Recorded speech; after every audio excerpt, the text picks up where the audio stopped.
Kinshasa, capitale de la République démocratique du Congo. Mesdames, Messieurs, bonjour et bienvenue à ces grands magazines. Le rendez-vous des Congolais d'ici comme d'ailleurs, les rendez-vous des hommes conscients.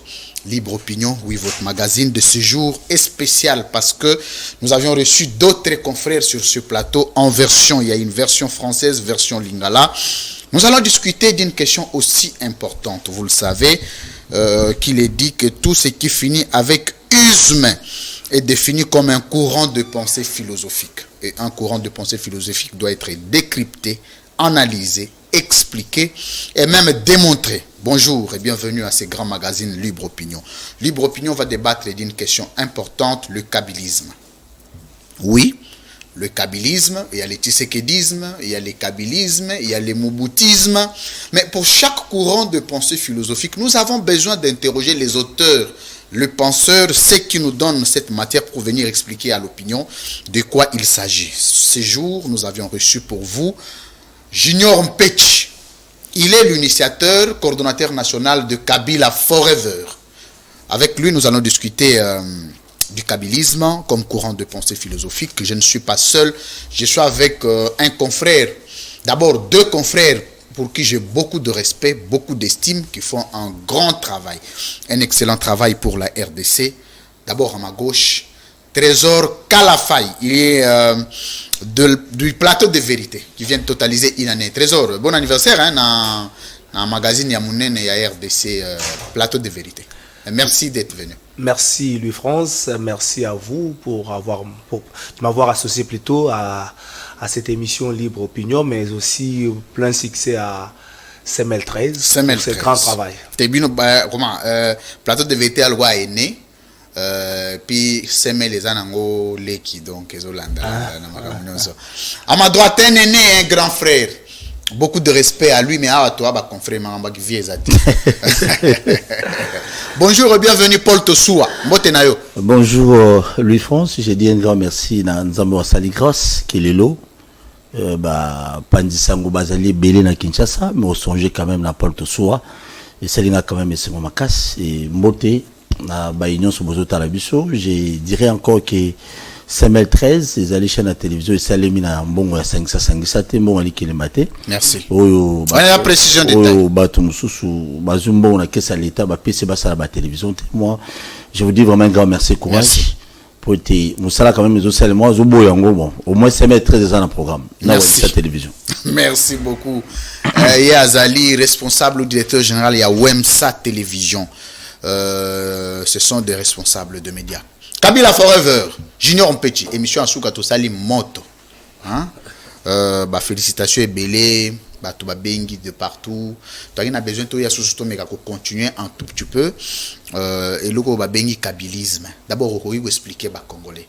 Kabylisme, c'est quoi? Bino bat inventé, ils ont une pensée scientifique, ils ont démontré existentialité scientifique.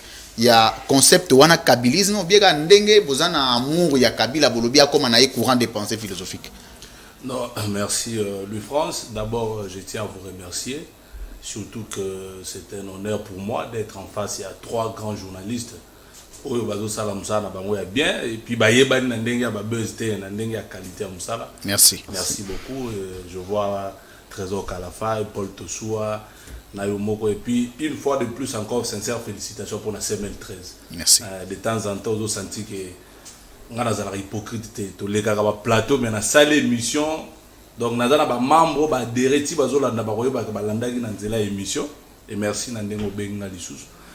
Alors, pour répondre à la question, le kabylisme, on n'a pas inventé ça, on a été inventé, mais seulement, Naza Naurikoloba Moutouali Bosso, disciple de Joseph Kabila, si je peux dire ainsi, Oyo a initié le tout premier séminaire sur le kabylisme. Alors, le kabylisme est d'abord, pour Baobazolanda comprendre, origine dans le kabylisme. Le kabylisme n'est rien d'autre que le néo-lumumbisme. Néo-lumumbisme. Oui. C'est-à-dire que le kabylisme est la suite logique, il y a combat, il y a Lumumba. Parce que Ebani na musée. Laurent Désiré Kabila, Azalaki compagnon, il y a Lumumba, Azalaki na parti à Patrice Emery Lumumba. Lorsque Lumumba, bomier et pas impérialiste, n'est-ce pas? Mouzé a déclaré en disant je serai le second Lumumba. Donc, à s'approprier combat à Lumumba et à continuer. Non. Mais maintenant, s'il faut résumer le kabylisme c'est la défense, de défendre l'unité du pays, défendre l'intégrité territoriale et défendre la dignité du Congolais. 3 mots, ils ont résumé kabylisme. Ce qui moutou. O ni bengi kabiliste to muto ayeba kita ba ke combat na biso ba kabiliste ezali défendre l'unité du pays ko bunde la intégrité, c'est-à-dire même un centimètre ya mabele ya mboka na biso ekoki ko kendete yango bomona ki Joseph Kabila pendant kazalaki na pouvoir balkanisation mundele ba ennemi ya Congo ba bandai ko lukitika ko sale mate Kabila au pouvoir atikala ko lobate ke usine ya or ekoma na Rwanda et pas ba étranger. Joseph Kabila s'est battu, n'est-ce pas, pour que l'unité et Salima. Raison pour laquelle, au nom de l'unité, Andima Rossala 1+4. Et voilà aujourd'hui, Congolais a commis quand même Moutoumoro respectable en Afrique, parce que l'alternance pacifique, tant que Salemi... Junior, tant que Zolo Babilo, on dirait, n'a évité, Ezara pour Nandenga Kabila, n'a pas ça, baron, opposé, parce qu'on a une question à Moko. Te na yebi ko suka na moko te ya liboso na suka wana ratakate wana ya tikotak wana oyebi ke faut ko préparer yango. Il y a pas de question na ngai ya liboso eza que Nathan ya Kabila guerre à est des en pleurs. Nathan Kabila Kabila zokende Conseil de sécurité des Nations Unies et yebi biso to komi na 13 500 000 morts. Kabila zokende ba mort wana eza ba américain te eza ba français te eza ba congolais.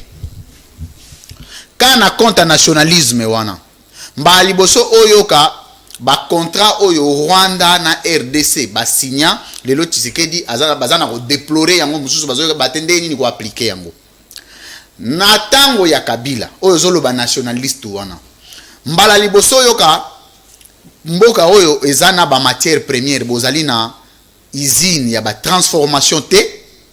Mais baizine à transformation basali libanda mais bazo yi ba matière première ba même na basaki butu et que de Rwanda, Uganda, Tanzanie natango Kabila nationaliste natango Kabila omoni lelo tokoki koloba makambu ya ndeko na biso akufaki nani Rossi Mukendite nationaliste kapangala tokoki koloba te nationaliste Église catholique kutoko tuni mambo nationalisme Kabila parce que basango bakufa. Tant ozolo makambo nationalisme ya Kabila ozolo bango na ndenga butu to na ndenga moi. Merci de Louis France et la question moko ya malamu. Et puis na éclairer peuple congolais. Très bien. D'abord il faut ko bandake conteste au Joseph Kabila a joué la pouvoir na mboka oyo. Ceux qui congolais vendent, c'est comme ça todo sala musala wana ya komeka ko enseigner pour que les gens va comprendre vraiment combat ya Kabila oni na salaki. Aujourd'hui, Ezuelina a pouvoir. Joseph Kabila continue mboka oyo. Aza, je peux dire le seul président où il a eu pouvoir vraiment à coûter l'autre côté de mboka. C'est-à-dire il y a papa na. Bon, le musée a oumeli mingité, ba pomier et pas ba ennemi ya mboka. Alors Kabila trouve presque pays ezate de konangai. Pour le bateau, baza vraiment conscient avant de mon mobile on a coûté que l'autre côté a bandi musala. Oui mais le loyo on a pris exemple nemozawa bao bakoya bazoya ko kota na semelo. Mon biso tozo féliciter kaka tozoloba mais pas si kaka yondo yebi pour ne loro e commander ko. Ça veut dire quoi? Joseph Kabila arrive au pouvoir, il trouve presque rien. Mboka avec budget de 300 millions de dollars. Donc les autres représentés et l'autre côté. Ba société nyoso ya kokufa, banzela ezate. Mboka etambolaka na mobeko likondi ezate. Kabila a commencé à reconstruire le pays malembe bande kona ye ti ozolo baba mort wana mais baza lelo ba betela ba maboko ce sont des Congolais bazali ba rebelles Bemba était de l'autre côté RCD Goma de l'autre ba bande ko bundisa biso ko boma nous autres biso to kolna ba kole to yebi to ana ba sekel ya bande ko na biso o bande ko boma biso ba rebelle wana bazali ka ba Congolais. Il pensait qu'au Bundisa Kabila, qu'on nuire dans Kabila, or que Baza au Salabiso Mabe. Alors Kabila Junior soit en terre, il faut qu'il y ait une étape par étape. Il y a les bossotos, le Ghana, le Kimia. À Sangisi, ba rebelle Nyoso. Kabila Soka, le Mouton, le Lobanet, tu y a l'élo. Mais c'est grave. 13 millions de morts. Oui, je sais pas ça. Avancé. Alors, ba mort wana. Mouton, Bandai, Boma, Bango, Isaac Kabila. Tu es un ennemi à Congo. Ils ont un régime naïe. Mais oui, ça peut se faire dans le régime naïe parce que Kabila, tout le monde voulait faire du mal, tout le monde voulait tout ça la mabe, Mouto Koufa na marche, Mouto Zoka na marche, tout là tu sais Joseph Kabila. Donc ce n'est pas Joseph Kabila qui tuait. Ça veut dire quoi? Les morts, oui, Ezali. Mais qui faisait que Batouana Bakoufa? Est-ce que Kabila est venu combattre? Kabila a bundisa. Azako telemela. Joseph Kabila vous dit que non, Toza na guerre te mais ils terroriste. Ça veut dire que Azo se sentit que Toza menacé, mais on les bande qu'on n'avait pas soutenir, il faut reconnaître que les terroristes. Sous Kabila, non, c'est faux, c'est Kabila qui tue. Pourtant, si nous que Tolongo la Monusco, to bunda biso na biso bana mboka te. Ba opposant ya lobby lelo na pouvoir ba lobby Kabila zo benga na Monusco pour à continuer ko. Donc intoxication na diabolisation. Na chuté na eloko ya Thérèse Kapanga la na Rosimuke. Ici j'étais toujours dit mon frère. Batika rolati sa liwa ya bande ko na biso ana pen milimu na bango pe manakimia na mutu ya Joseph Kabila. Non. Na mutu anani kasa. Ngai po na ngai na lobaka yango pe na continuer ko loba. Peuple congolais kobi makana marche était pour un appel ya leader moko boy pour des intérêts oyo yebité. Nga naza d'accord peuple asinga marche que non maezate. Au moins appel te leader moko politique a bengisa binoté parce que tant bazo bengisa batu na ba marche wana ndeko na ngai c'est pour les calculs. Azo ko bengisa ba marche bokende bo sala bo. Et puis nga sincèrement pour ne pas entrer vraiment na kati na zo rappel église catholique roi modèle terre. Merci. Voilà. Paul Tosoua, Wemsa TV. Merci beaucoup pour la mutuna na sepela militaire nous allons en face nanga bakabiliste. Tant baloba ça nga pina bien. Yango na assemblée la nzambe ke parti politique ya Kabila zeli PPRD skalo kufate. Il faut ezala premier na combat seke dina IDPS ba sala musala bien selon bango. Mutuna nga boso ya kutuna jino petit boy. Ndeko. Bien sûr, aujourd'hui, tous ceux condamnés qui n'ont état de droit, les lois, ils ont mais on a vu dans le moment de Kabila. Bah, vient à bine belé à surtout le PPD, c'est trop dur, il y a FCC, il y a majorité présidentielle à l'époque. Comment bah détourner, bah yiba, bah interpeller, bah monter. Je me souviens encore de Konabiso Nani, l'homme de CEO. Angenga na bosani komuna ye levier ameka ki kokota mambo IGF wana alobia bana ko interpeller batu luzolo bambi ameka ko interpeller batu mais posaka mama na problème ti ba pesa d'instruction que non ameka ko interpeller ta mutu mote pour na muyibi mais lelo IGF to yo qualifier na ndenge nyonso mais azosa quand même musala e ko mobanga kutu na bino batu Kabila musu boyiba bokomi na robanga déjà preuve ezaki moko déjà akimaki déjà. Vous ne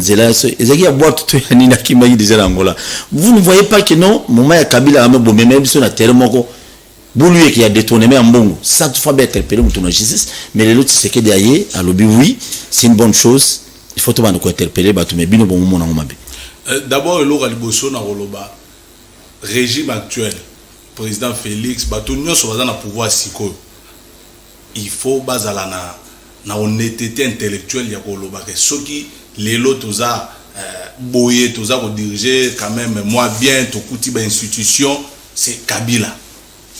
C'est-à-dire muto a tie fondation ya Congo et ça Joseph Kabila. Pour parler de l'état des droits, il faut texte exister. Avant Joseph Kabila, bon pendant que Kabila kuta mboka texte ezala kité. Donc batouana soki elo ozo sala passe ces années. Ezalo ko la mona ba yekoli ko tambola sika. Siko yazo kanzaki yende kaka ebi kotambola. Ok, nzela ozo leka pour les kango il fallait nga mukolo na balayer et puis otambola. Donc pour parler état des droits, bola tsakango état des droits te que non Tshisekedi non. Ezala nga déjà même au chat. Non, parce que la constitution déjà en application te na moment wana. Ezala qui peut en application. Sous Joseph Kabila ba ministre bazala peut interpeller ba kanga ma ministre moi développement rural, je crois comme bozo kimanga. Non, non, ba ka ezala qui na même c'est tout ça la spectacle était. Mungana kondima IGF mukola ko sala enquête na présidence toye banine sala ba dépassement budgétaire et ça le mara tout le temps ce qui IGF a sali yango to kondima quand même ka komi ko sala musala bien mais ce qui IGF fait un spectacle pour moi faut pas autant yango parce que jusque là ngana zo mona loko morote batwana bazo sala au contraire na ebisa ki ndeko nangai lui France na pesi open a lancé au défi zwa miko ya Wemsa kita nango tuna Kabila zonga to zonga te o comprendre que peuple souverain o répondre matin nazo koma alors pour dire que biso to bandai ko sala ba détournement non parfois aussi au mobilo monsieur zaika ba accusation mutu mususu po mona ina politique na na cop na sala o monela kana texte o kanzi aiba ba bimsela biso ba preuve Moi je suis d'accord. Ceux qui le l'ont bien preuve que non, mutu moko o azala ko travailler na Kabila yibaka s'il faut ko kangai ba kangai. Ça je suis d'accord. Mais il ne faut pas qu'on ait un sentiment, une émotion. Aux banga bango que par exemple adversaire politique, l'autre postuler. Là je suis contre parce que IGF a comme instrument il y a pouvoir en place pour que baninga mal à l'aise. Chef de l'État est mort à féliciter bon depuis Goma. Non mais IGF faisait ça ça bien. OK, mais ce que IGF il y a ça la enquête na présidence c'était pourquoi. Et puis na aussi na peine à l'État, na ebité mboka na biso. IGF y ba ko enquêter. Parce que IGF a ça. Mais il faut que nous ça la rappel suivi à IGF en haut. Pour te ebindenge batongo bayaka. Peut te ebindenge barubima. Alors ceux qui IGF paye na OCP la bâtir la mutu moko enquête à IGF wana et vous allez bien. Donc pour moi jusque là na moni na le logo IGF a salité, ils ont un spectacle et kocha baninga mal à l'aise mais jour à ça l'enquête na présidence. En tout cas wana na rolobare oui, IGF a commis ça la. Oui bien ça na mutu mo yebisanga lo mo habito soit na parmi le gouvernement ya Kabila bima ba premier ministre ebele ba défila et le sepeli ça e kaka vice ministre a plan je crois o salaka abana ko se mastribe à part wana ka ni ba longole ba mo na gouvernement mais ba tous les détourneurs ba tiko longola ba on te donc faut te passer Félix merci il faut qu'on la kisa ke mutango za détourneur les IGF azata ça la musala abimisela biso soki batango ba détourneur si réellement bazalaka il faut pas qu'il parce que même le président Kabila lui-même reconnaît et avoir dit tout haut qu'il y a 15 bons collaborateurs. Donc ceux qui d'abord il faut beaucoup qui étaient aux côtés de Joseph Kabila des mercenaires politiques, ils n'étaient pas des kabilistes. Merci beaucoup Junior Petit. Mesdames, messieurs, nous avions reçu pour vous un kabiliste convaincu. Il s'appelle Junior Petit. Il est convaincu parce que après le départ de Kabila du pouvoir, il est resté kabiliste. On espère que demain il va qu'il y ait une union sacrée. Tobandi que lobby vous allez peine à Tshisekedi forever, Tshisekedi forever après départ à Tshisekedi. Trésor Kalafay. Il est de Plateau de Vérité, une émission très suivie à Kinshasa. Merci Louis France. Junior Pêche lobby. Kabilisme est néo-lumumbiste. Vous savez l'avantage Lumumba Zalaki Nango à gérer qui pensa mingiti. Kabila a si géré. 18 ans. Défendre l'intégrité territoriale. L'unité du pays. Défendre l'intégrité territoriale. Yozanoka na bien, notikelanga mituna. Kabila, ba mouvement rebelle. Mouzé avec un slogan, la guerre sera longue et populaire. Tout le monde a compris que Mouzé avait la même idéologie que Lumumba. Par contre, Joseph Kabila n'a entré, n'a sorti de France à Martin, il y a 13 millions de morts. On ne sent pas quelque part où Joseph Kabila a battu l'intégrité territoriale. Ce que Bino Boyoko collé Néo Lumumbi, merci. D'abord, est-ce que vous dites que tant que Joseph Kabila a eu le pouvoir, le nombre de groupes rebelles, de groupes armés, c'était au-delà de 150. Tant que Joseph Kabila a le pouvoir, il y a sur 47, pour la mission Daniel Safo, Moutando Fina Kabila Lobby a témoigné. Comment Mouto a boundé l'intégrité en Bokate a coûté 150 groupes armés et quand il quitte, il y a 40. Il fallait que Oyaza Siko ne pas continuer de là pour Basila. Joseph Kabila a boundé ça M23, peut-être long, sans état de siège. En fait, le problème ici est anime. Bon, moi je comprends parce que dans la dimension Moussou, Moutounion soit appelé. Azala a toujours combattu. Joseph Kabila Aza nae lokola congolais ne sauté. Aza la mission na mboka oyo et c'est comme ça ba esprit oyo se bundisaka développement ya mboka oyo ba banda ko talela e. Mais Dieu merci toujours vaincre loko na malembe et puis on a réussi là. Donc Joseph Kabila a bundisa yango a continuer combat ya Lumumba, a continuer combat ya Mouzé. Puis Joseph Kabila ko kende biso to continuer combat wana. Pour nous pour défendre toujours l'intégrité. Jour moko oyoka que non Kabila a cédé 2 cm à Congo et continue à Ouganda to na Rwanda. Et tika la kosala mate. Joseph Kabila au pouvoir, Kagame yemo kazolo ba relation ezalaki malamu te. Pourquoi ezalaka malamu te? Parce que Kabila pour lui c'est le Congo. Et c'est ça même FCC c'est le Congo d'abord, nous c'est le Congo. Le Congo ou rien. C'est ça bitumba na biso. Mais ba ennemi Baza Bundisa, bien sûr, mais Joseph Kabila n'a pas cédé, n'a révélé le logo. Est-ce que vous dites que Kabila n'est pas vivant, c'est grâce à Dieu. Parce que vie nae a en danger lorsqu'il vient nani modifier code minier. Écoutez Gevina si azal le vivant c'est grâce à Dieu. Bon c'est renseigner histoire. Pendant le moment où lui il fait le 1+4 na robomba ba combo poza ba mindele au mususu peut-être comment échapper. Ils ont dit à Kabila diriger kaka Katanga na Kinshasa. Équateur Bembazo Zwana. Goma Est Kuna c'est le RCD tout Kabila dit jamais. Ce que vous coûtez nga bon moi na rondima le 1+4 botuna histoire c'est Kabila qui a initié ça. S'il faut partager ses pouvoirs pour que la paix revienne au Congo na rosala parce que muta bon yo lo bakabundi ça on te comment pendant que Lumumba a accepté de mourir pour ça. Mouzé a accepté de mourir pour ça. Kabila a accepté au kaka ko du sériment pendant que aninga longabi je mourrai d'une balle à la tête parce que akomaki menacé que yo soko touché code minion c'est la mort. Ne fût-ce que pour ça ba Congolais il faut ba que Kabila n'a jamais comploté contre le Congo parce qu'il pouvait aussi balkaniser le pays sur la intégrité. Le kabylisme, l'aspect scientifique où il y a besoin de brandir na miso abato. Pour défendre l'idéologie na bino api kabylisme. Oui, mais on a un kabylisme néo, le mumbiste ou le qui va mot collé, on a une explication abato. Non. Le contenu scientifique. Mais c'est clair, peut-être Batunde va y barater. Il y a une telle histoire. Moussa Zalrola, Azali na MSN, parti à Lumumba. Leader à Koufi, il y a Koti Zamba, depuis 1960. D'abord encore que Batubele, le Bako Sarabino, Basala 37 ans opposition, c'est faux. Opposition, Badoua Salamo, et Zandi Bakabiliste. Moussa Kobanda 60 à Koti Zamba, et Kobimana 97.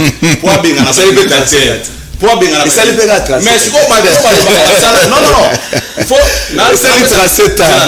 60, 97, 37. Mais c'est ça que j'ai dit, non. La Bible sonne de ça l'opposition à solo. Kobanda 1960, Kota Zamba, Mouze, Maki, Abimé Obengana. Ah, vous savez, rébellion. Abengani dictateur, Mobutu na Etienne Tshisekedi na Batunaye. Or. Mais oui. Parce que quand les gens vous disent que Tshisekedi, non, Tshisekedi doit partager le bilan de Mobutu. Ceux qui sont négatifs, il faut un dimanche. Très bien. Donc, voilà le kabylisme bandi bongo. Après, Mouzé Alongwe. Alongwe qui a même combat mentor na Lumumba. Unité du pays. Il faut continuer avec ça. L'intégrité, c'est ça. Okay. Et le moni et qui Moussa Koufi, Joseph Kabila prend le bâton de commandement pour défendre le même combat. Et c'est comme ça. Merci beaucoup. Donc, on a inventé et l'autre. La première round, d'abord, on a deux questions, Bissou Misato. Ok, merci. Oui, tu as toqué la deuxième round. Troisième round, après, tu as un tic au tac. Émission Sili. Ok, pas de problème. Tu as la deuxième round. Tu as deux questions dans moto. On a deux questions dans Ngaï. Question à Liboso. Parce que tu as d'abord justifier le concept en existentialité scientifique, même il y a un concept nabino kabylisme. Au PCO, au PCO, au mais est-ce que tu as le tshisekedisme comme un courant de pensée philosophique? Vous avez d'accord? Ou vous avez bien adhérer? Bon, il faut interroger maintenant l'histoire. Vous avez interrogé vous. Vous avez interrogé l'histoire. Il faut interroger l'histoire. Parce que l'IDP, ça a un MPR. Si tout n'a pas congolais, moi na to koko. Oh, no MPR, les ala koko. Yo posa na koko na au sens. Ça veut dire ça moana, voilà. Moana, koko. Ndeko junior, n'a pas de la question. Pour apparemment question on est bien saisi. Té n'a pas de la. Alors biboé. Ouais. Aiki mabiloko. Kabylisme. Au pesi ba éloge comme courant. Et puis aussi ko to ba congolais ba soutenir yango. Yango ngape na baloli question. Tshisekedisme comme courant de pensée. Tokoki pe ko ndimango au regard ya oyo yozo mon. Bon, ngai en tout cas nayebi te ce qui Tshisekedisme et la courant de pensée zo bundela nini il faut ndeko junior yo kan ndeko na sina comprendre. Abi est-ce que tokoki ko adhérer na oyo nyoso yo yebi oyo ba mabe oyo ba malamu. Est-ce que na oyo yozo mona que Tshisekedisme contrairement kabylisme to benga kabylisme pourquoi parce que est géré. Vous comprenez? C'était un régime et c'est fondé sur ba principe nabino. Et c'est fondé sur la motivation nabino, vous créez une institution, vous créez un animateur à l'institution, vous créez un acteur, vous pensez vous s'opposez pour tout nabarrer un ministre, un secrétaire permanent peut perdre à s'opposer à un arrêt. Ministre de l'Intérieur. Et ça la carte à kabylisme. En fait, kabylisme comme courant de pensée au présenté biso au lobby to bako kota, et ça bien. Il y a un appel à baloli aux questions. Tshisekedisme, ils ont une institution. Et créer une institution, et créer un animateur, lelo ezana ba communicateur nango ezali pena autorité morale nango. Est-ce que ba Congolais ba occupé ko adhérer na courant de pensée philosophique wana oyo yo zo mon en face na yo? Mais est-ce que ça d'abord idéologie na bango ezali? Oyo yebi. Nana yebi. So bengi bango tuni pe question ba kokate. Parce que idéologie ezali comment yo zotinda na lobelo ko na idéologie na bango te mon frère. Je peux comprendre que tu vas adhérer na Palou. Ouais, ça c'est terrible. Non, mais parce que Palou n'a vu quand même que biso na Palou toza yana. Ouais, mais c'est une école. Biso tout ba. Na retour na deuxième question hein. On dirait que ça on est makati. Le biba contre la Palou. Dans l'idéologie na bango te moyen na. Non non, ça va pas idéologie. On m'a dit un courant de pensée. Pas ça la raté. On m'a dit nazo ko ba tumsu bandi magazine. est-ce que tant on bazo sala lumumbisme yo zalaka? Te. Ozalaka te. Mais lelo olobi kabilisme ezali suite ya lumumbisme. Donc kolobate que tshisekedisme etaliote parce que ezali na kati ya mboka na yo. Voilà, ozaka kuna te. So na kena sens wana lokola baza bana MPR alors je déconseille le Jean Bakendete. Donc moya okota tshisekedisme ezate ya courant de pensée à mabe. Bana Bon, on a reposé la deuxième question. C'est intéressant. Alors, deuxième question, on a reposé. Lelo, parce que deuxième volet, tozo kende, tozo comparer deux courants. Courant liboso géré biso 18 ans et kei. Courant mi balé au troisième année ou deuxième année nandambu, tshisekedisme face à kabilisme. Lelo oyo soki ba Congolais batali, Kabila, batali na oyo nyonso sali. Batali oyo pe Tshisekedi azana gosala pe ya gosala parce que mandat na nucilité. Olobi est-ce que Congo ezana besoin ya ba courant de pensée? Kabilisme, Tshisekedisme, Kuzikesisme, Pétisme, nyonso ya bato bazana plateau ou ezana eloko mususu oyo yo koki ko proposer parce que c'est élite. Olobi au-delà ya ba courant oyo ezo ya Mobutisme ya ba s'opposer. Muséisme ya ba s'opposer. Kabilisme ya esali eloko te. Tshisekedisme pe ezo sali eloko te. Mais tokoki pe kozala na marge de manœuvre ya eloko mususu oyo ko sunga mboka koleka ba courant de pensée philosophique wana. E kozala ni. Bon. Ngai na question wana parce que na rotika la kaka na objectif ya Kabila Forever avec toute honnêteté et ça n'engage que moi et puis na yebi ke kokisa maonga na webisa ba Congolais a bien ya solo ceux de l'Union Congo ezala bien il faut pas rester bazala derrière le kabilisme. C'est-à-dire ba courant mususu bochango mpanzi. Soki mutu andiminga te botala ndenge mboka ezala gérer bokokanisa ngai. Des questions en esili. Paul Tosua. Ah, Junior Petit, au bête bilo mabe. Toujours qui ma question. C'est ma question de Bélo Kimi. Mutu ne répondre ngate. Ouais, répondre. Même ngai moron. Bah tu vas adhérer tout te répondre pété. Tu n'as pas adhérer te pour bazaba na MPR. OK, mutu na MPR ça veut dire dictature boyebi denga MPR ezala. Na yebi tu mutu yebi. Mutu na liboso. Eloni Kabila salaki te pona ba Congolais ya malamu. Oya salaki te, o Kabila salaki te. O asala ki peuple congolais te malamu. Il fallait ça là.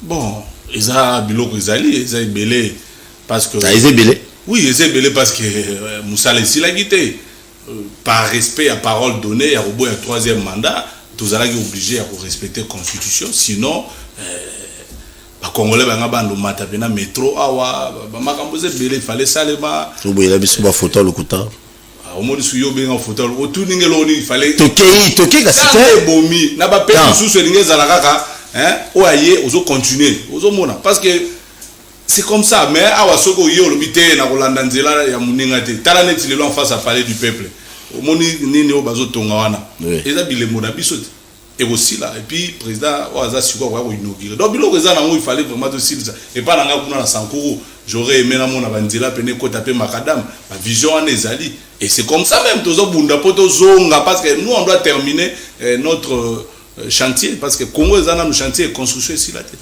Très bien mutuna nanga mibale ba réponse oh pesi bato ba jija on ndako mutune ya mibale ce qui peuple congolais lelo ba décider ba lobby na 2023 je ne dis pas que non Kabila a postulé. Kabila a postulé hier na président Félix Tshisekedi. D'après yo, okopesa nani chance à kobi ma président Moro.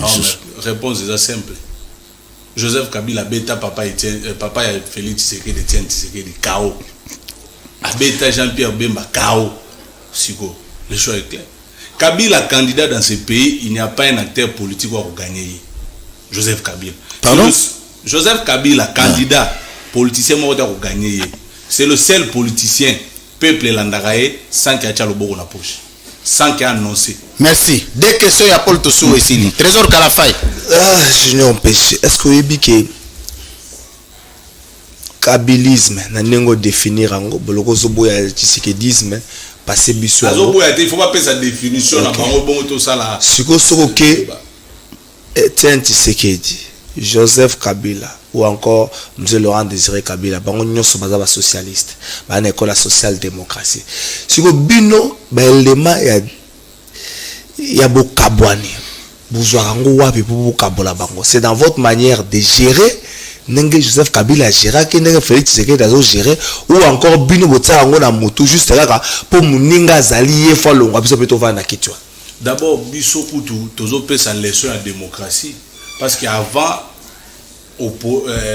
leçon et opposition plutôt avant un opposant azalaki motumbi pune opposant to ebelagi mutu ya désordre mais vous avez en face de vous des opposants intelligents l'opposition intelligente oh biso tozo sala naza na tina ko sala lo yengete mais naza ko préparer batu ba comprendre le kabylisme tozo se préparer peut-être batu bazo baté mais biso to ebelon tozo sala donc différence César na mo simple na ko tuna kaka bino batu na bino mutuna de soki bolandeli kokufa ya Lumumba il y a des Congolais oyo bazalaka o basinya ba signature ba seda pe ba Lumumba po akufa ces gens là bazalaka na MPR comment voulez-vous un lumumbiste un kabiliste alia a oloba na yeke no tozandenge moko na bato oyo bazalaka na complot ya ko éliminer Lumumba po akufa belge salaka opération yimorote. N'est-ce pas? Oui, tous d'accord qu'il y a des Congolais. Et ces Congolais-là, au lieu que nous avons tous à la non, tous à la social-démocratie, mais il y a aussi des choses, des valeurs au Kabola Bisso. Vous prenez Joseph Kabila, transhumance. Kabila est constant. Kabila n'a pas connu d'autres partis politiques. Kabila n'a pas connu d'autres courants. Atikali na logique wana. Donc en réalité, tout bien en kabylisme, pour musée, tant à le pouvoir, et là, kabylisme, parce qu'il y avait un président qui s'appelait Kabila. Mais sinon, je vous ai dit ici, c'est le néo-lumumbisme. Pour nous, c'est l'unité, l'intégrité, la dignité du Congolais. Et pour ça, bah, valeur, on a autant on pas Lumumba. Aujourd'hui, bah, valeur, on a au moins on pas musée. Et il y a un moment même Moussa Kouvi le rôle à Lumumba. Ça veut dire qu'il copier-coller. Si Joseph Kabila a grâce à Nzambe. Mission ici lina nute yango moni nzamba battre la kaye contre ba complot nyoso o ba baluka kapona donc tozana bango vraiment ndenge moko te biso to tumba ka punete yo yebi ke bato wana batumba ba pune biso to sala marche pour na susciter lobi na yoki bato musu bazolela comment ba ko pekisa biso marche boy oh mais biso FC so bo finga ke to ana batute to banda marche na changu te yo so FC c'est biso que no base na ngai ezala ka ne changu FC sana zela ko kata te po bino amakamwa malonga FC ça dans la base Congo Mobimba. Marche à Moukoufé. So lobby kasi yebisa bato wana ba marche na changu ba banda na première rite mona ba. Yebisa be bato ya République à 10e rue ba banda na première. Nous on peut marcher partout et FCC ça la marche Congo Mobimba. Mais il faut pas comprendre que biso na bango différence entre ça la marche maman nguba lela nguba na été mutateka na cabine lela te ba ibakinga c'est ça l'opposition. Junior Junior pêche na sur sa deuxième question dans la sérieux. Asbel na Kabila forever. Et Botami il y a presque 2 ans aujourd'hui. Kabila azalaki sous président à sous aux affaires. Défense makasi oyo salaka. Ya kabilisme na yo. Ezakapo au sala sondage papa Congolo mona que Kabila même na projet de société na ya réalisa 2 tiers il y a bakamba pometa qui ba congolais ou encore un tiers to kanisi boloro là il faut na yebana il faut na soutenir kabylisme au détriment ya moto azali na pouvoir comme ça bato bakotiangaka. OK, merci beaucoup. Question est moko malam mais na souka émission okozwa suite il y a réponse mais on a zo répondre mais na souka pour na message moko imema nga na émission. D'abord eloko liboso pour moi le 26 janvier 2001 si je me trompe pas Joseph Kabila sala discours na ya liboso. Il a promis de réunifier le pays et salement pacifier le pays et salement Kabila a démocratisé le pays, organisation à 3 cycles électoraux. Kabila a salisi biso à part Sengo bakoko na biso bayokaka le 30 juin 1960 biso toza génération alternance awa biso nyonso to vivre alternance na sommet à l'état to komi le modèle en Afrique centrale donc on réveille sur alternance tetala yango IDPS alobaraza parti moko boye hein non violence ça veut dire que bango soki combat ya Kabila te bakwa kozwa pouvoir te parce que biso au moins tant de yaka to bengana dictature na manduki mais muto manduki andimi ko sali sélection pour que congolais nyonso akoma ko voter dirigeant na. Donc Joseph Kabila a respecté son discours. Kende kotala le 26 janvier 2001 au Kabila lobaka nyonso akokisa yango. Banzela ya kobukana misu sezalaka te asala yango. Biso to yebi mboko ndenge zalaki. Et puis yopo yebi et beaucoup de choses ont été faites mais nyonso sala maté c'est tout à fait normal que mutu musu so ya lobi asala. Donc seulement engai nazana na logique na lingaka bato jale loté. Parce que belé baza derrière Félix Tshisekedi parce qu'il est au pouvoir. Na yoka ndi kwa loba tozo zela total so Félix Alongo président na kobanda siko tanga kombo nae parce que pour moi Kabila au pouvoir ou pas naza kuna te d'ailleurs na bandi carrière politique na opposition ngana yebi ku ya pouvoir te na gérate naza ta chef du quartier te. Merci merci Junior Mpeti waneza deuxième round de Sili toko na troisième round avant dernière pour que toko tasiko na tiko tak to Sili émission ngana na peine deux questions to pesa sur deux questions. OK. Soko tali gestion ya mboka na biso sikoyo awa eloko nini ofeli Tshisekedi ya sali oyo sepelisio makasi o Kabila salaka te leta biloko tisiko eloko te ata IGF nenga zo tisiko eloko te asa la patrouille na yezo sepelisa so vandi boy Félix Tshisekedi ya eloko nano sali te oyo sepeli nango tisiko yo total la peut-être 2020 tisikoyo nazo lo banda ko tisikoyo eloko ezana nte parce que gratuité eloko pété so de muto mona ngote gratuité au mona pété bon so de muto c'est un vieux projet gratuité mais gratuité aux lobelaka biso projet gratuité biso de to banda yango et banda on a province na sankou chez moi benga ta sikoyo na lobaka ngo juba ko lobaka gratuité ndeko junior oyebike zela oyebike à l'aise na terrain na lobi boy na za témoin oculaire na lobi boy comme ndeko kalafa ya lobi makambo gratuité oyebike constitution ya mboka yeko za la partialité ezali toujours intégrante elingi ko lobaka constitution ya mboka yeko za l'appliquer dans une partie du pays contre une autre so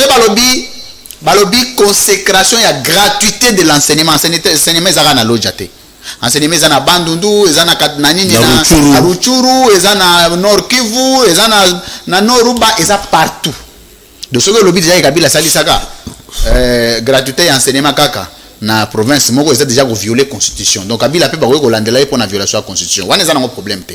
OK, mais on répondre na yo on ngo pas sa province non na la bakisa de ba province sauf 3 provinces déjà ce que lobby sauf mais il faut ce qu'on pourquoi parce que l'élection peut saler manga Congo Mumba sauf Beni na Kinshasa pe non izaka Congo central Kinshasa na Grand Katanga mais on a posé une deuxième question pourquoi saler manga kuna problème te aux attend ya deuxième question na ngai parce que na tuna giyo question est-ce que loko moko Félix Tshisekedi ya sali o Kabila sana na moni na loko eloko nano jouna romona na lobalanga nous on est clair la voix je chef deuxième question na ngai Paul Tossou a lobai ma élection en 2023 to commune en 2023 Joseph Kabila a se représenté te voya Kabila forever a ko porter net na candidat ni oh mais ce Joseph Kabila se présenté te a ko présenter biso non na lobi boye te na lobi te ka présenter bino ngana bandeli question na ngai oui Kabila ka nda vanda na basilence na ye to commune en 2020 déjà position na ye Kabila forever e yebite bo yebite position Kabila siko ezandeli Na 2023 pe position na ye. Boyebi te mais élection ezo salima. Voix na bino bo rapporter na nani. Merci. Voix na biso ya Kabila Forever et ko soutenir candidat Oyo Joseph Kabila. Non, na lobby boye. Alors il faut le banangas au cas où FCC ou le non, na lobby ma FCC na lobby boye.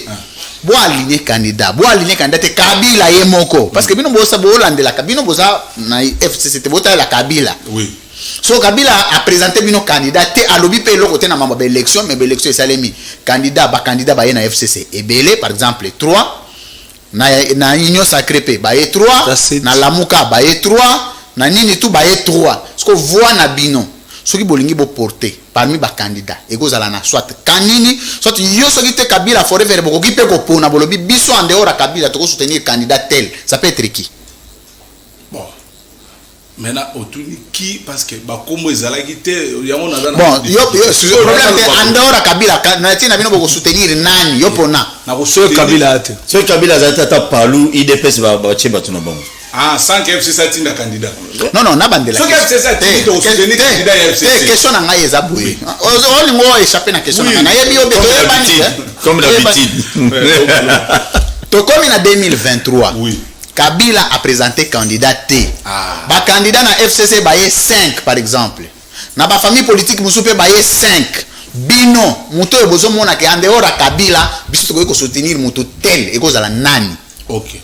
Mais maintenant, il y a un répondre aussi simple.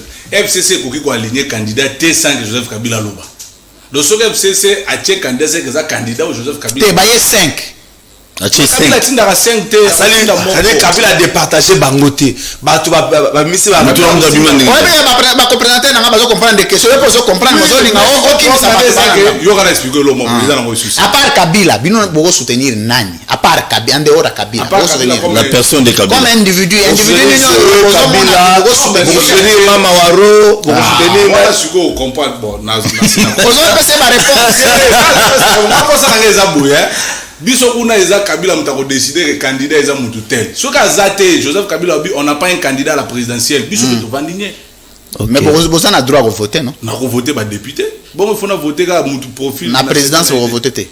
Donc ba kolimisa parce qu'il y a moi sous question mo ga mukie. Oui problème de maintenant. Muto a go fédérer leadership à FCC Siko en dehors à Kabila et bozana. Est Nemi Moulania. Il faut basana peut perdre les deux hein. Nalobi FCC dans l'ensemble. Le grand format est Nemi Moulania. Taliboye muto moko ya go fédérer leadership ya FCC en dehors à Joseph Kabila. Pour prendre compte à Forever, Kabila Forever. Mochi Banda, papa tika ya réfléchir. C'est on a posé to ba copter, ba copter. Tika ya réfléchir. Azala kinakati beta biloko. Il faut tika ya réfléchir. Ouais, bon moi ya na compte à Tikotak mais na aider yo ya déjà avant. OK. Équation. Ah là, politique. Faut natala bango bien. Na ebi pe ba vie belé pe. Ah, yo lobaka que réponse papa. Bazate. Leadership à Kabila. Bandela no moi question.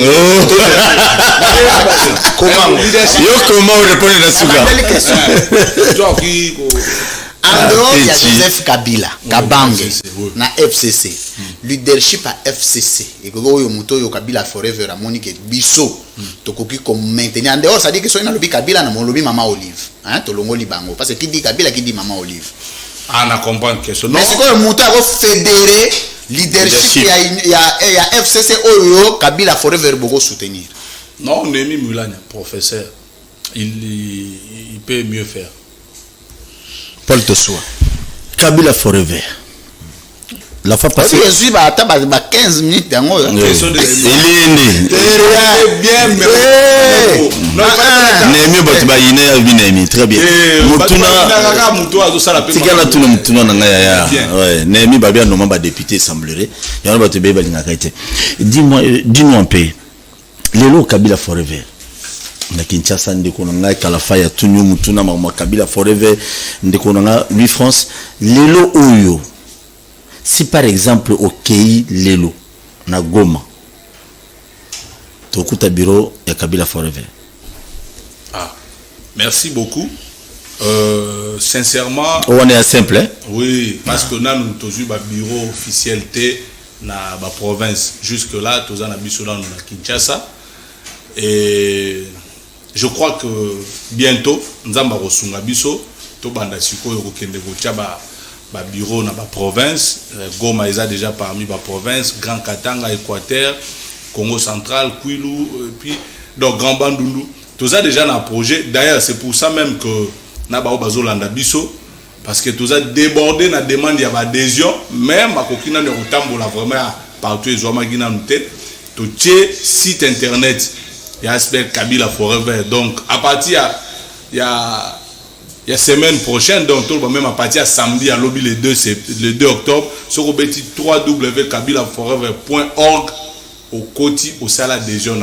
Donc comme ça, tu vas adhérer. Je crois que même le parti politique est belé sans polémique, il il faut toujours appeler na innovation et ça va permettre na batu et objectif pesanini non seulement tu vas adhérer mais ils ont moyen que ça là que toi y ba vrai kabiliste parce que moni mutaza ko adhérer na conscience na téléphone to na machine sans pression sans lo onini yemoka koti na internet adhérer tu ko répertorier siko que non d'ici là en tout cas tous on a autant de kabilistes oyo baza fidèle mais ba bureau na le joamité ndé baza ba takoma ba kotala ba yebi que non ba bureau rapidement comment commence la deuxième question deuxième question ceux qui batandre le beaucoup na ngambo ya union sacré na moni bala mo chef de l'état alobi bobengela nga Junior Petit parce que na moni c'est un jeune courageux c'est un vrai leader na pesa poste ministériel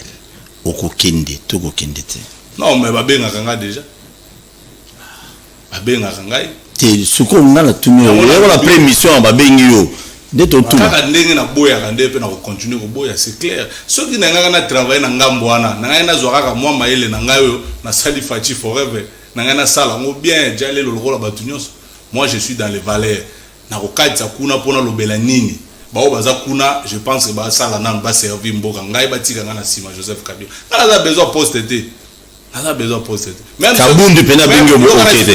ceux qui président Kabila tozongi na pouvoir. Soka tourner à vie nanga poste on a lingina na sala na mboka o na koyebisika na za la conseiller na ye. Na soufflaka na litoi na mokonzi na moni boy et sili. Makam na bino ba ministère, moi je suis pas là-bas. Donc bato zolo bana na ceux qui ba bengaka déjà pe na kokendaka te parce que voilà. Merci. Na boy ko tezoka la faille jeunesse na ngai na gestion moko na mona keza mystique na fachi beton Junior empêché lui France atuna kiyo et le koni no moni ya malamu na 2 ans mais oh Félix Tshisekedi salina bokonza mboko lobaki omoni ya malamu tengana atuna yo et le koni ni omoni ya mabe oyo moni que note tango ya Kabila azai ko sala boye ya malamu mais depuis l'actuel chef de l'état yé et le ko to moni etenga meza ya mabe motuna Pasi ngaza mourir ya mapa na banda oli lipa na kanga journée na 200 so na sombi moko c'est bon lelo pona lia mapa na il faut 4 souffrance pas ces ils a multiplié maïzate couragezate en fait biso to ba que batuna biso à 10e ri ba ta progrès social puis ba la kaka ngo que so dozu pouvoir bonyata masango bon ti lelo masango ngo nyata makate pasi ndeza ko bakisama donc voilà et tout ça qu'on reculer baza kozom samboka na libulu o to bundelaki tala omoni régime tango kolongwa et tika biso na banyongo il faut encore souligner que Joseph Kabila a payé 14 milliards oyo Etienne Tshisekedi na Mobutu batika parce que ba gérer mboka ensemble pendant les 32 ans nous on a payé ça régime rotika la biso sous banyongo on reviendra encore pour to bongisa président na musala na biso bo bebisi to bongisi to la ka bango ba transport ba tumbaka ba ba te que transport za l'état ya sifa na Laurent ba bana ko tumba yango donc nous on est là pour na to sale la mboka mais les gens ne comprenaient pas le lo ba ko misko ko comprendre donc bref jusque là pas si nde mabe na zo mona mingi pas si et puis intolérance comment expliquer bino ba banda ko finga Kabila boye Kabila Rwandais encore que ti lelo bato ngo batika la tsanga village à Joseph Kabila na Rwanda te mais ba finga ye na ba monyoso mais bango bazui pouvoir balingi ba ko kata journaliste alobate balingi bayoka ata mutu azala na pensée moko contradictoire na oyo ya bango te okomi ennemi. Non, politique eza combat ya baidée tozalaka binemi te. Merci. Donc bango bazongisi mboka na sina dictature eza koya. Junior Mpesi bato ebele bapusana na FCC bapusana pembeni ya Kabila basuka na conseiller moko agiraka ye nani aziraka lobi kuti na mbe mutu moko azalaki na Kabila makati sa yene na ngambo ya Tshisekedi. Pourquoi lobi bazotikela ye espace te akuta na Kabila awa yuzuba au kabilisme lo Kabila forever au site internet.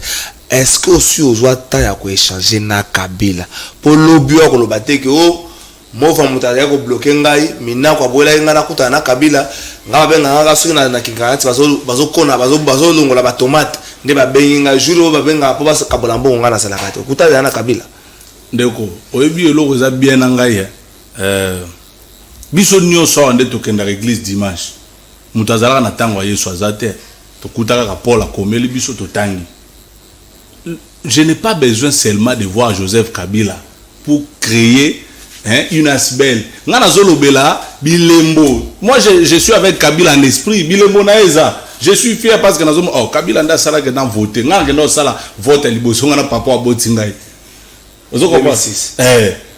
B50 Tshisekedi wa Mulumba vote na libre liboso na vie na sous Joseph Kabila. Voilà ce qui m'intéresse. Moi je défends l'idéologie. Je suis pas lié. C'est le combat de Kabila Forever, ce n'est pas la personne physique. Merci. Voilà. Et là on bien. Tu es un jeune qui parle bien, tu réfléchis et là on est au linga. Ezala bien za malam, tu es capable de l'écouter na ba pandisango. Au PCP makanisio ya yo. Genre ba jeune tozo linga. Tokoti siko na tikotak. Tikotak est la rubrique mo boye. Soko zui question, ko ça l'analyse te yo répondre. Naebi eloko ngo ezala mystique mais tokeka.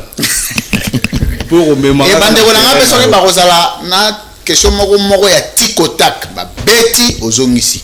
Na pesio yanga ba on ba opesa parce que rubrique est exclusivité CML. Mais là c'est ngao kotikela nga ezwata 30 secondes tena loba mot de la fin pour le message on a elagi. Problème. Merci. Mot de la fin loba na eza droit na yo. Junior Mpeti face à la caméra.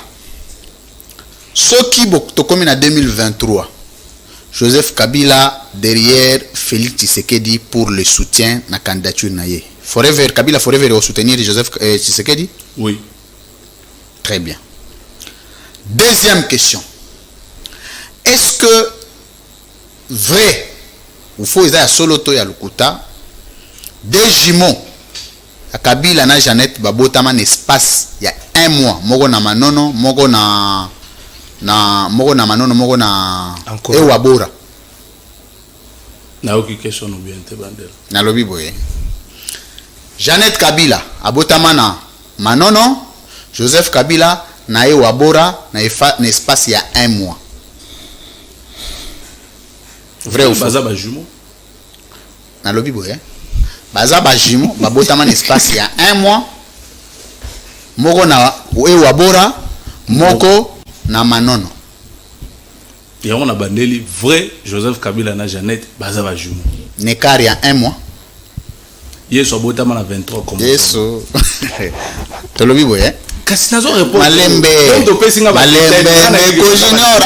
les analyse c'est style là si na répondre au faut écart il y a 1 mois makambo écart na ebité nazo apprendre mon plateau na ngana ebike baza mapasa Jeannette Kabila na Joseph Kabila baza mapasa. Troisième question tikotak. Oui. Na vie ya musée Mobimba abotaka bana misa vie ya musée Laurent Désiré Kabila azaka na bana misa tout Jeannette Zoé na Joseph Kabila non bana baza belé baza bazali na Kinshasa ici na mona ba belé na ebi même na mama Sifa leki ya président Joseph Kabila na mama Sifa kasi yo tuni ngana baza belé ngana ebi ba détail tout parce que ah il faut na za sincère vie privée ya président la vie privée président na vie privée président na le président de la République. Très bien. Alors c'est ça que j'ai dit si na mona bandeko na mususu oya lukuta babanda ko lekana na ba mission ya lukuta wana te oya solo mwana na bangwa suka na asili sa classe c'est une jeune fille na yebie na mona vraiment beau na ya na bangwa liboso na abota na liboma mama Sifa to ya mama wana na koyeba te mais au moins bandeko vraiment yo oyeba ndeni parce que yo oyebi ndeni na yebi yango parce que si na mona bango na fête ya 45e anniversaire ya Maman Olive nazalaki wana, j'ai vu toute sa famille et ezalaki a fête ya famille nga nazalaki wana. Très bien. Dernière question ya Tikotak. Les très mauvais souvenirs ya Kabila forever structure na bino na Joseph Kabila to famille politique na yezani. Très mauvais souvenir na sens ne bandela bien pour kanzana kimi bandela, il faut expliciter moi question pour na répondre au na bosso. Alobi boye.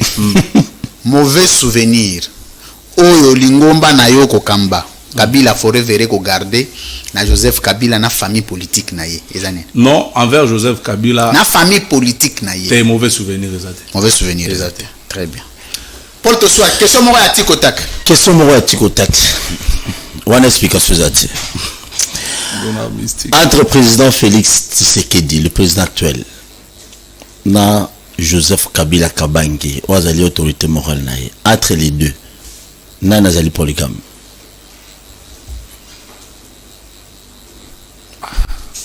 Tout est parce que ngana ebi sur le bidam tout est s'il était coquille. Très bien, merci. Première dame, Maman Olive. Explication exacte. On est à Tikotak. Merci. Trésor Kalafay. Junior Mpech, n'est-ce pas Nemi Mouilania, Moutou Abomi FCC, na ego na ye, tilelo yo, histoire Kabila, solo Kabila comme que na suka. Na on a yebi, Nemi Abomi FCC, PFCC Koufite Zali. Très bien. Merci. Junior Mpech. Des fois, Joseph Kabila les Alarani. Des fois, Joseph Kabila. Surtout dans la question de Junior Mpech. Junior Mpech. Junior Mpech. Kabila Nzambete. Mais na mona gena muta mokili. Osala na Kabila forever. Donc Kabila libela na libela. Oyo sala muta libela na libela oyo yebidi. Aza fantôme te. Des fois Joseph Kabila. Mutema malamu legi. On est des fautes, la qualité. Non, parfois parce que au monde papa, la qualité. Yo ka te deba katisia wa, tant ba ozonga kolimbisa bango. Nga nazo trouver ngo mabe. Pona ngai ndeba tu ba katisi. Aussi 30 secondes na yo. Pesa modèle. Ba mercenaire wana bazonga te mais yende na ebeli kolimbisa bango. Modèle la fin na. Modèle la fin na ngeza boende ko Louis France merci. Nazo ta la caméra pe bomba bilili oyo. Po mboka ebonga, mboka ezala développer. Il faut muto aza na tête ya pays wana. Azala na vision, azala na mission, pe azala na ba objectif. Sikoyo ba vision muto apesa yango ezaka ka Nzambe. Dieu abengi yo, apesi yo vision, apesi yo mission na yo, pe apesi yo objectif pour que pays ekende liboso. Pour la République démocratique du Congo, vision ya Congo, Nzambe apesa yango Joseph Kabila Kabange. Tito zoloba na yo boye, la personne ou azana vision ya Congo, o Nzambe apesa ezepa na ye. Voilà pourquoi na sala Kabila forever, pe na sengi na ba Congolais nyonso. Mona mukabeta ramona mikolo babina. Bomeka koya, tozala ebele. Retour ya kabilisme au sommet de l'État et Salema et 2055 Congolais nyonso a komona ndenge Congo kokoma poto ya Afrique sous la vision politique de Joseph Kabila Kabange oyo Nzambe apesaye. Merci. Merci beaucoup. C'était les mots de la fin de Junior Mpech, mesdames, messieurs. C'était la libre opinion de ce lundi. Libre opinion a été spéciale parce que nous avions reçu une personne, un jeune d'abord. On a faible na jeune mikolo yo. Oh bima suka pemboza tata mukolo sala na ta mubutu après musée après Kabila on est à bisote. Biso jeune pour jeune. Merci. Merci, j'ai été avec les éminents confrères sur ces plateaux. D'abord, Paul Tosua, Wemsa TV. Merci pour nous partager plateau à Mokolo Lelo. Merci beaucoup Louis France. Merci na batunion bozui qui t'a na bino vana na salon. pour l'émission, on vous dit vraiment un grand merci. Trésor Kalafai, Azali à plateau de vérité, vérité Zalagi P Awa, émission Yozala rediffusée P, et pas ya Wemsa TV, Rolanda Yango et pas ya Trésor Kalafai, plateau de vérité. Merci Ndenge Tokaboli plateau. Merci Louis-France, merci de l'invitation. Tokanisi et Mbalasi Moko associé Bisso, attaque au Junior Mpech, ma vérité Bella Tiango na poche. Merci beaucoup Junior Mpech. Nandenge o Sepelito Kabola et Longo entre bas jeunes. Discussion ya mkolona lelo to banzi et to za osala yo moko muto yebi. Nous tout ce que nous avons c'est de soutenir un jeune qui a des initiatives, mais biso to ba kabiliste to ko taper na kabilisme wana te ceux qui osana besoin ya ko sala émission to kozala wana pour que to za ba bor nyonso to ko zo awa pe to yamba to ta ko yamba to union sacrée D'abord politique te. Ah ok c'est. To utayo yamba mutu moko union sacrée azu vertige na tikotak. To betagi bo moko yo to beti yo te po bo wana za mabe. Te nga so les abeta na. Te ko union sacrée comment tikotak to si to kanga yango. Merci. Merci beaucoup Junior Petit, merci Nabino Nyon Sobandeko Balandi ya Congo Média Libre 13, la chaîne de l'excellence et du professionnalisme, Wemsa TV et plateau de vérité, Tozali ba confrère Toko Sala Musala Nandenge Longobani. Merci Nandenge sans trahison. Sans trahison. Le rendez-vous demain mardi à 12h, 15h et 20h pour un autre invité, un nouveau numéro sur CML, la libre opinion, votre émission. Au revoir.